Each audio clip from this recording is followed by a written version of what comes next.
Danmark er verdens lykkeligste land. Det mener danskerne nemlig selv, når vi bliver spurgt om det. Det har Organisationen for Økonomisk Samarbejde og Udvikling gjort. I 40 lande verden over indbyggere bliver spurgt om ting som: er du tilfreds med dit job? Hvordan er dit helbred? Tilbringer du nok tid hver dag med dine børn? I det hele taget, hvordan går det? Vi er på førstepladsen over det mest tilfredse folkefærd i verden, med et gennemsnit på 7,8 ud af 10 point.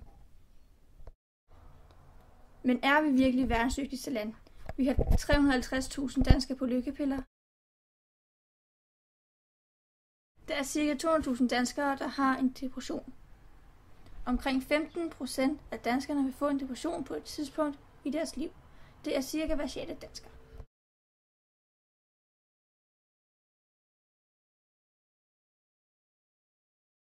Cirka 900.000 voksne danskere drikker mere end gennemsnitsgrænserne.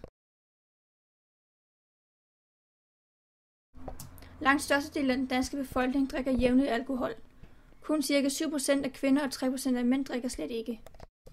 I gennemsnittet drikker hver dansker over 16 år 12 liter ren alkohol om året, hvilket svarer til lidt over 2 kasser øl om måneden.